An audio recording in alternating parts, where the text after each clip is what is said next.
Each Friday, we invite members of the Capitol Press Corps to our studios to sound off on the stories they've covered all week long. I have been part of my fair share of reporter roundtables, and this is my time for payback. For hosting the segment. So lucky for me, there's lots to talk about this week. And without further ado, let me introduce to you the revered journalists gracious enough to join me for my first table. Ken Lovett is the Capitol Bureau Chief for the New York Daily News, my alma mater. And across from him is Bill Hammond, another former DN colleague. He's a columnist for that paper. And across the table, another guy from my alma mater, Rick Carlin, is a political reporter for the Times-Union. And gentlemen, thanks for coming out tonight. I really appreciate it. I've had a lot of jobs. I've had a lot of jobs, I have, yeah. For some reason, I just don't get to stay. I wonder what that's about. So obviously, we're going to start with the man everyone loves to hate. That would be Pedro Espada. And what say you about Pedro Espada? I'm sure you've seen, by the way, some of the interviews that have been going on. Yeah, he's in trouble. He's in trouble. Is he doing himself any favors or no? I think he's, for him, it's political survival now. And this is all about getting people in the district to support him. And he's trying to hurt Andrew Cuomo. If he is going to go down, he's going to go down in a hail of bullets. Somehow, if he evades prosecution, somehow he can think maybe he could get reelected in his district. But obviously, job one is to, at this point, essentially is going to be to stay out of jail. It's starting to look like. This is somebody who's already gone through 4 or 5 of his 9 lives. I mean, he's been elected and then unelected to the Senate twice now. Yep. And he's been accused of stuff, prosecuted, sued, and lived, audited, and lived, penalized, and he's always come back. So you don't want to underestimate his ability to. He's a survivor. I don't know, when you have the IRS coming after you and the federal prosecutors, I think it ups the game. This is the worst trouble he's ever had. And I'll tell you something. It's funny because the one thing, and we're seeing it the last couple of days with Pedro Espada, whether you believe what he's saying or not, he always comes off sounding as if he has a plausible explanation. He never seems nervous, and he never gets upset. You don't see him tee off on reporters. Right. However,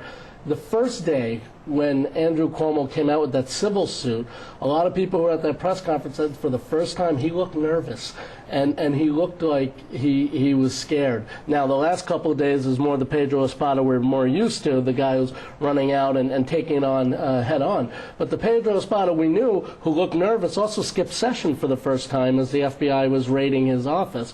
Well, wouldn't you, though? I would, but this was also a guy who, it's a guy who no matter what showed up at session, right. and he took on the reporters, took their questions. Here he disappeared.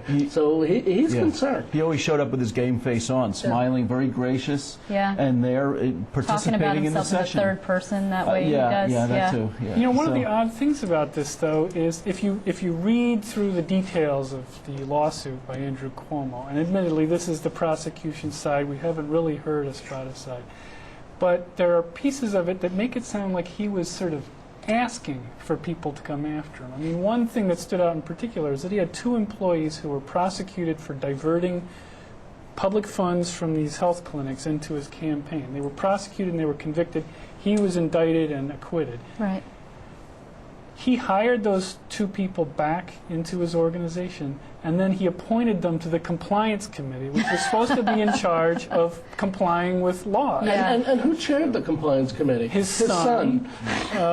So it seemed like that was almost an in-your-face. But don't you also think it's a little bit, because, like you said, he's been getting away with it for so long, that he almost might have felt like, oh, I could just, the way he speaks of himself in the third person makes me feel like he's a little disassociated from it. He could just enjoy pushing his luck. I mean, you wonder if there's a little bit of the Elliot Spitzer syndrome in a different vein, where there's no almost prostitutes here. Sushi. Right, this is different, but almost like a self-destructive streak. Do you remember the end of the movie Chinatown when they say, hey, it's Chinatown? Hey, it's the Bronx. Yeah. Or it's Albany. But this is normal in the Bronx. How many politicians have we seen? We don't air in the Bronx, but I'm telling you, there are people who lived in the Bronx who now live up here who are writing hate mail right now as we speak. But that's what we've seen. How many? Efrain Gonzalez, his predecessor, pled guilty to. Oh, but that's the interesting thing, was indicted at the time that Pedro Espada actually beat him, which brings us to what Rick was saying before, which is maybe this is all about, all he cares about is building up, or what everybody was saying. Right. But he could still run and then, and then get indicted and then get charged. And I mean, it's going to be a mess. That could take 18 months. Who knows how long that could take. One key to his political survival is his ability to turn these things around and make them persecutions rather than prosecutions. So that he is the victim of the political powers that be, whether it's Attorney General Andrew Cuomo or his predecessor Eliot Spitzer or the media, or I guess the IRS. People who hate Latinos, anti-Latino sentiment, sure. Sound bites. Well, when he sat there and, Cuomo, one of the things he hit him for is he says, well, he packed the board in Soundview with family, friends, and cronies. Right. And, Espada says, what's wrong with that? A lot of people in their family business hire their family. Again, a lot of people... You worked for your daddy, who was governor. And then he, of course, put it back on Cuomo, who said, you worked for your daddy, now you're running for governor. But, people watching that may think, okay, maybe that makes sense. Right. Without knowing all the details of what's in that civil suit. Do you think he's dinging Cuomo, though? I mean, and will Cuomo get dinged? See, part of the problem here is that we think he's running for governor, but he hasn't actually announced, you know what? right? He's not going to get... It's interesting. When Hiram Montserrat was ousted, Ruben Diaz, the senator from the Bronx, who actually represents the Soundview Health Centers that Espada runs, he said that his colleagues were engaged in an anti-Hispanic bias. Ruben Diaz, in this case, has been very quiet. He won't give a motive to what Cuomo's doing. He just says, I hope it's not true, and he says that I hope Soundview survives. So people are afraid. Ruben Diaz is afraid for his son's career if he takes on Andrew Cuomo. But you're not getting the same blowback that you got. And Espada doesn't have a base anymore among elected officials. He doesn't. The Democrats don't like him. The Republicans don't like him. Sampson, but needs his vote. He has to, because he needs that one. He needs every vote, literally every vote he can get to pass a budget. Even. But they're waiting for him to hang himself, basically, Espada, politically. Yeah. This is another case, though, where the Democrats in the Senate kind of dug their own grave, because back in that primary, what was it? No, this past cycle. You're right. They put their eggs in Gonzalez, what was their choice, though, Bill? The other guy was case. Indicted. Oh, right. No, that's right. They supported Gonzalez. That's right. Instead of nudging him out of the way, bringing in somebody who didn't have that baggage. Right. And that's what left it wide open. If they had a crystal ball, they might have tried to nudge Espada out of the way also. But speaking of the Soundview, because I remember when Espada's troubles first erupted way back when, over a year ago. This incarnation? This time, right. I remember hearing from some people from the Bronx up here, people who work in government, and they say that he still is popular in some circles because of those Healthview centers.